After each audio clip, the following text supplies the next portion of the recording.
Hi, how's it going everyone? Welcome back to Stardew Therapy where we talk about everyday issues and hopefully you'll find some parts of it relatable and know that you're not alone in facing these issues wherever you are and whoever you are. Today we have a viewer submitted problem. It basically reads, I'm a white American girl and I'm in a relationship with an Asian man. We have been dating for 4 years and just got engaged to be married. I love his Asian culture so much, but the family dynamic can be quite stressful for me sometimes. His mother will say very insulting things to him or not let him make decisions for himself even though he's 25 years old. It can be very upsetting to see, but he tells me it's normal for Asian families to be that way, so I shouldn't defend him or be disrespectful. Do you have any thoughts or advice on how to handle an Asian partner's family? Also, I love your videos. I watch all of them. Thanks for watching all my videos. I don't think I'm deserving of that, watching every single video, but really thanks again. And also congratulations on your engagement.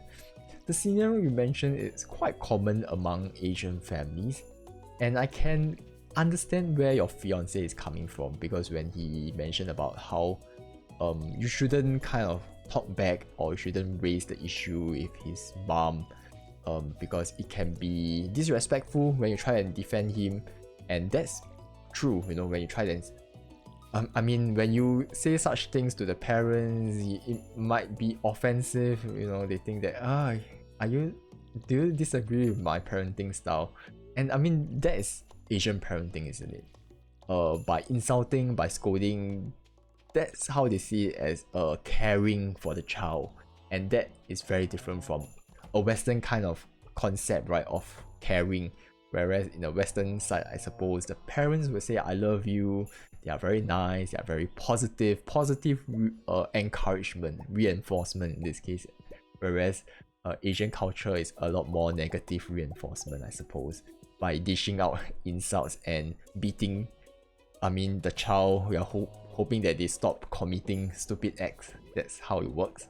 And that's a very old school Asian kind of approach, and I think a lot of us younger Asians are slightly different. I don't think we agree to that kind of approach, but that's how it is, right? You are married to him, and this is something that you have to deal with. And I totally understand where your fiance is coming from, because at the end of the day, there's a desire to maintain harmony, and when you try and defend him and talk back, it can sour relationship with his parents, and he doesn't want that to happen.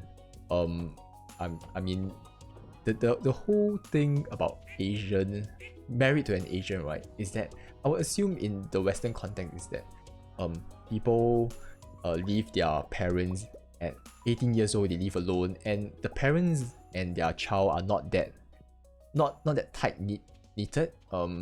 Whereas for Asians, sometimes, you know, they are still very close to their parents and they live with them and all these things. And when you marry an Asian, technically you're not just marrying that person, you're marrying into his culture, his family, his cousins, and whatever not. And hence there's always this desire not to rattle that harmony, that relationship, that rapport. You don't want to create this kind of bad relationships. You always want to maintain this harmony relationships, so as to, you know, everybody are fine with one another, are happy with one another, and anybody that attempts to speak badly or say something, you know, that doesn't agree with that collectivistic kind of thing, it can be quite bad, I suppose. Hence I can kind of see that, because if you were to do something like that, right, and you're engaged with him already, and if you do something like that and maybe you and his mom's relationship sours and becomes, you know, deteriorates over time, it can be quite tough, because I would assume that they live quite near. You would still have to see his parents more regularly or more often than your own parents, and because of that it can be quite tough, because your relationships are not that great, hence he would want to maintain such a good rapport, right? And I at the same time can imagine your angst, your frustration, seeing that, you know, he just endures it. He just takes it. He doesn't even speak bad.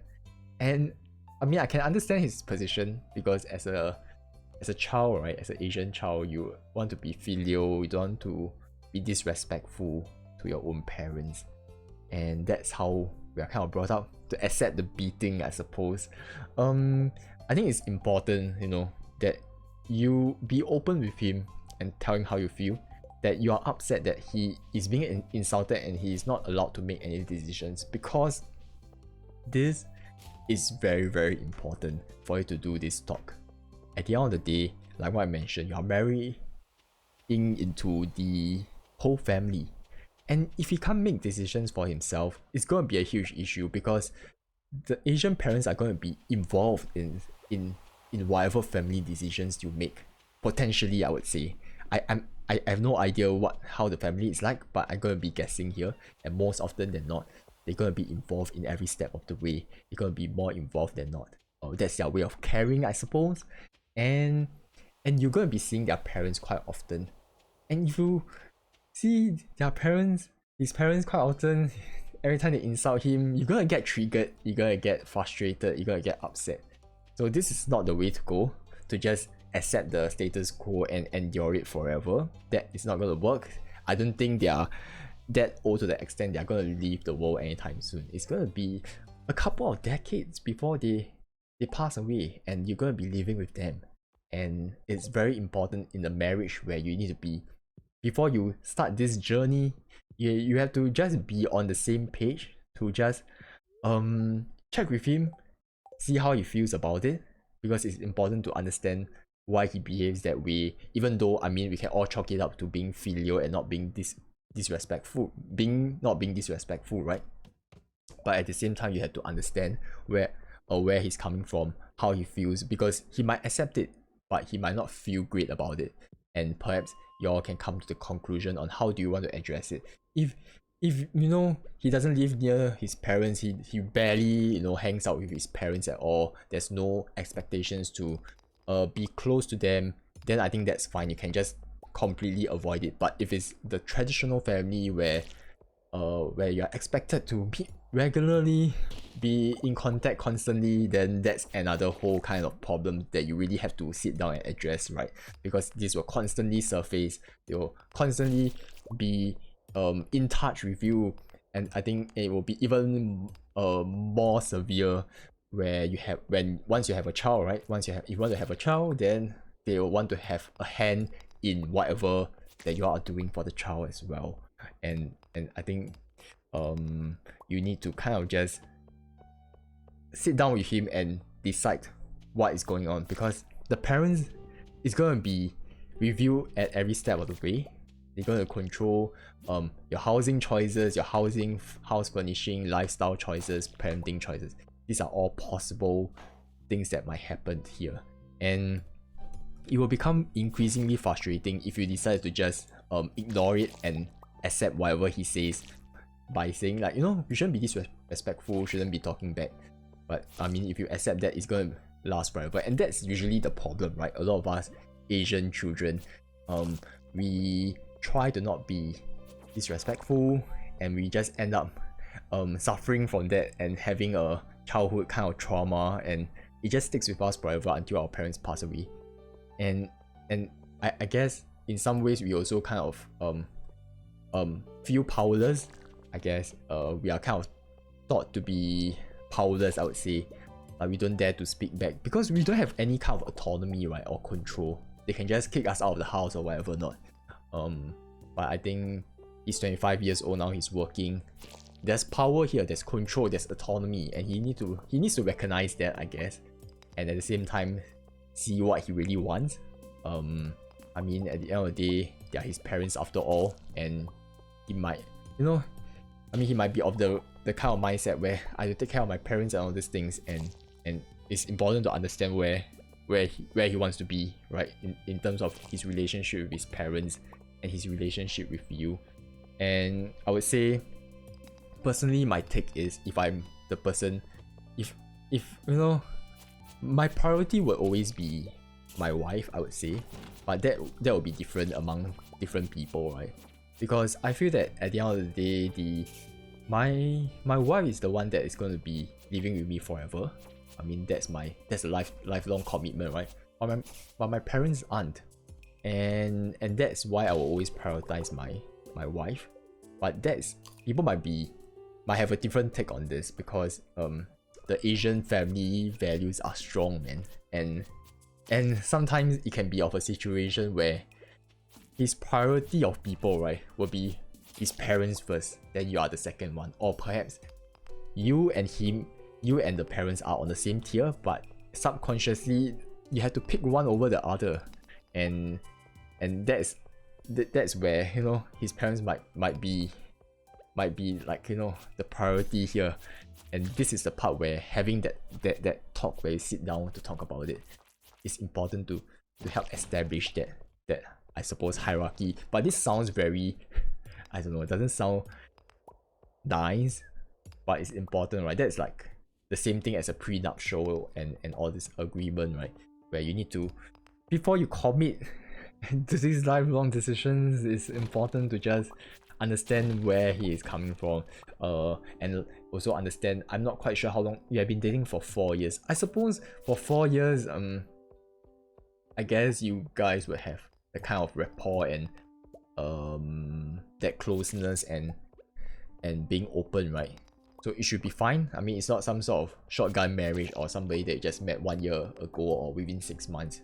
So I suppose it should be fine being able to speak about these kind of sensitive issues. I think it's important, even though he might not be prone or might not be open to sharing such things or talking about his parents. I think it's, even if he rejects, I think you really have to force him to sit down to talk to you, because it's very important from a female perspective, right? Yeah, because I mean, it's an entire lifetime, man. I mean, I suppose you can divorce midway through, so it's not entire lifetime. But let's just take it as is, if you're gonna live with him for the entire life. Yeah, and hopefully you find a way out of this. Hopefully he can see from your point of view, and also figure out a solution from there. And really, man, all the best. I hope you all have a wonderful marriage and like a happy wedding. And thanks for watching. For I mean, all these videos, like I always have this concern, right, where I talk about different problems, and I don't know, why would people want to watch it unless you have a particular problem, right? So that's always have been a concern of mine, creating these videos talking about problems. And I think the greatest part about it is it can benefit people who have the same issue, but it's not that great in terms of building a community of following, right? Because at the end of the day, you need that kind of following, so that the algorithm pushes your video to more people, so they can benefit more. But I think with such videos, this kind of format, it doesn't really get shared as much, and it doesn't reach out to as much people. So I'm not too sure about that. Like, hopefully, I think, right, I want to have a mixture of things like the personal Stardew therapy sharings, and also having something that is, I suppose, more generic and more popular, something that everybody would enjoy. That's why I was trying out one of the chill gameplays kind of thing, where I think anybody can watch it and it's relevant to all. But I don't think Stardew Valley is something that people would want to watch. People would rather play, right? I would rather play Stardew Valley than watch somebody play Stardew Valley. But I try to push it like pitch it or put it in such a way where it is more of like a play with me kind of situation, where you can listen to me while I play and while I talk, and you can play at the same time. So it's kind of having a sense of companionship.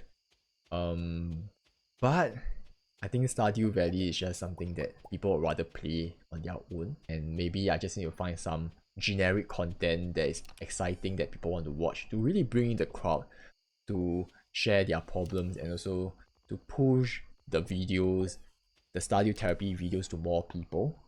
And I don't know, man. Maybe it will require another game. Maybe it won't be Stardew Valley that would help the community grow. Perhaps it might be. I need to find something that's similar to Animal Crossing. I feel something that people want to watch. Something that is very creative driven. I'm somewhat of a creative person, and I think there's a lot of flexibility there. There's a lot of things we can do, creating different houses, different rooms. So that's cool. And maybe Coral Island can be something like that. I mean, Coral Island looks very cool. But for now, I think we will just make do with what we have. And yeah, thank you for listening, and hopefully it helps.